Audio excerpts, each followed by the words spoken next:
വചനയാത്ര പുറപ്പാട് 10-ാം അധ്യായം. വെട്ടുകിളികൾ നിറയുന്നു. കർത്താവ് മോശയോട് പറഞ്ഞു, നീ ഫറവോയുടെ അടുക്കലേക്ക് പോവുക.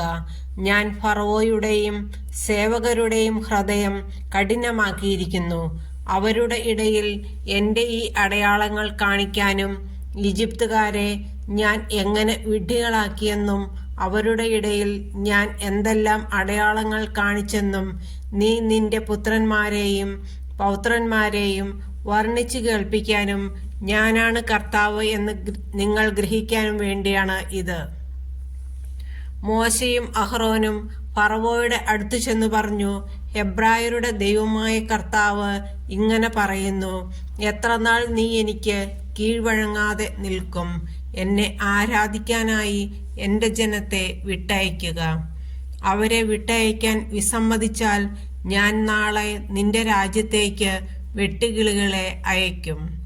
അവ ദേശത്തെ കാഴ്ചയിൽ നിന്ന് മറച്ചു കളയും. കന്മഴയിൽ നിന്ന് രക്ഷപ്പെട്ടവയെ എല്ലാം തിന്നുകളയും. അവ നിങ്ങളുടെ വയലിൽ വളരുന്ന എല്ലാ മരങ്ങളും തിന്നു നശിപ്പിക്കും. നിന്റെയും നിന്റെ സേവകരുടെയും ഈജിപ്തുകാരെല്ലാവരുടെയും വീടുകളിൽ അവ വന്നു നിറയും. നിന്റെ പിതാക്കന്മാരോ അവരുടെ പിതാക്കന്മാരോ ഈ നാട്ടിൽ താമസമാക്കിയ നാൾ മുതൽ ഇന്നോളം ഇങ്ങനെയൊന്നും കണ്ടിട്ടുണ്ടാവുകയില്ല. അതിനുശേഷം അവൻ ഫറവോയുടെ അടുത്തു നിന്ന് മടങ്ങിപ്പോയി. അപ്പോൾ ഫറവോയുടെ സേവകർ അവനോട് പറഞ്ഞു, ഇനി എത്ര നാൾ കൂടി നമ്മൾ ഈ മനുഷ്യന്റെ ഉപദ്രവം സഹിക്കണം? തങ്ങളുടെ ദൈവമായ കർത്താവിനെ ആരാധിക്കാൻ ഈ ജനത്തെ വിട്ടയച്ചാലും ഈജിപ്ത് നശിച്ചുകൊണ്ടിരിക്കുകയാണെന്ന് ഇത്രയുമായിട്ടും അങ്ങ് അറിയുന്നില്ലേ? ആകയാൽ അവർ മോശയെയും അഹ്റോനെയും ഫറവോയുടെ അടുക്കലേക്ക് തിരികെ കൊണ്ടുവന്നു. അവൻ അവരോട് പറഞ്ഞു, നിങ്ങൾ പോയി നിങ്ങളുടെ ദൈവമായ കർത്താവിനെ ആരാധിക്കുവിൻ. എന്നാൽ ആരെല്ലാമാണ് പോകുന്നത്? മോശ പറഞ്ഞു, ഞങ്ങളുടെ യുവജനങ്ങളും വൃദ്ധരും പുത്രീപുത്രന്മാരും ഒരുമിച്ചാണ് പോകേണ്ടത്. ഞങ്ങളുടെ ആടുമാടുകളെയും കൊണ്ടുപോകണം. കാരണം ഞങ്ങൾ പോകുന്നത് കർത്താവിന്റെ പൂജാമഹോത്സവം ആഘോഷിക്കാനാണ്.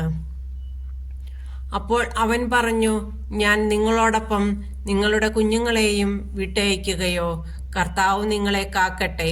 നിങ്ങളുടെ ഉള്ളിൽ എന്തോ ദുരുദ്ദേശമുണ്ട്. നിങ്ങളിൽ പുരുഷന്മാർ മാത്രം പോയി കർത്താവിനെ ആരാധിച്ചാൽ മതി.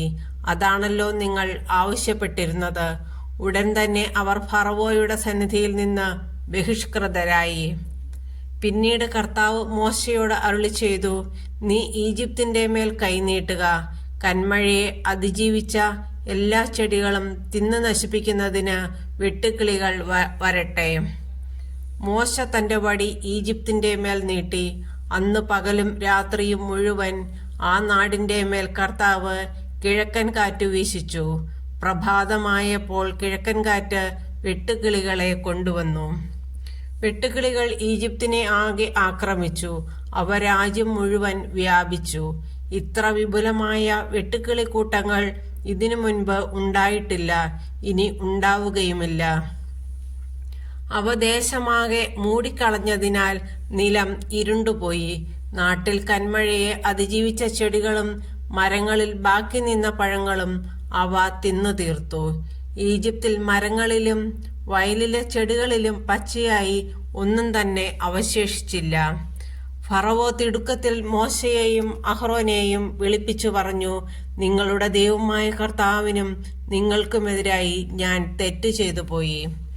ആകയാൽ ഈ പ്രാവശ്യം കൂടി എന്നോട് ക്ഷമിക്കണം.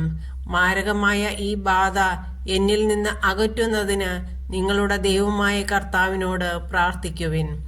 മോശ ഫറവോയുടെ അടുക്കൽ നിന്ന് പോയി കർത്താവിനോട് പ്രാർത്ഥിച്ചു. കർത്താവ് വളരെ ശക്തമായ പടിഞ്ഞാറൻ കാറ്റ് വീശിച്ചു.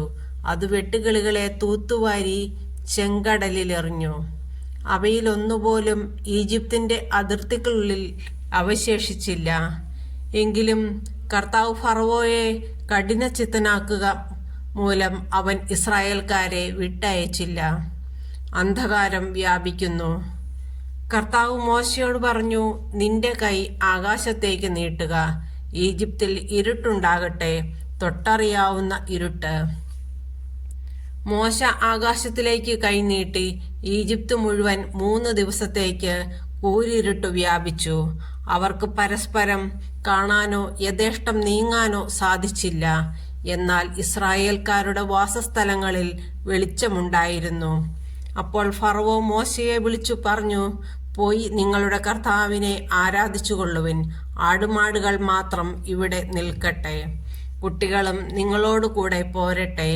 അപ്പോൾ മോശ പറഞ്ഞു, ഞങ്ങളുടെ ദൈവമായ കർത്താവിന് സമർപ്പിക്കാനുള്ള ബലിവസ്തുക്കളും ഹോമദ്രവ്യങ്ങളും കൂടി നീ ഞങ്ങൾക്ക് തരണം. ഞങ്ങളുടെ കന്നുകാലികളും ഞങ്ങളോട് കൂടെ പോരണം. ഒന്നുപോലും ഇവിടെ ശേഷിക്കാൻ പാടില്ല. ഞങ്ങളുടെ ദൈവമായ കർത്താവിന് അവയിൽ നിന്ന് ബലിയർപ്പിക്കേണ്ടി വന്നേക്കാം. കർത്താവിന് എന്താണ് സമർപ്പിക്കേണ്ടതെന്ന് അവിടെ ചെന്നെത്തും വരെ ഞങ്ങൾക്ക് അറിഞ്ഞുകൂടാ. കർത്താവ് ഫറവോയെ കഠിനചിത്തനാക്കുകയാൽ അവൻ അവരെ വിട്ടയച്ചില്ല. ഫറവോ മോശയോട് പറഞ്ഞു, എൻ്റെ കൺമുമ്പിൽ നിന്ന് പോവുക, ഇനി എന്നെ കാണാതിരിക്കാൻ സൂക്ഷിച്ചുകൊള്ളുക. എന്നെ കാണുന്ന ദിവസം നീ മരിക്കും. മോശ പറഞ്ഞു, നീ പറഞ്ഞതുപോലെയാകട്ടെ, ഞാൻ ഇനി നിന്നെ കാണുകയില്ല.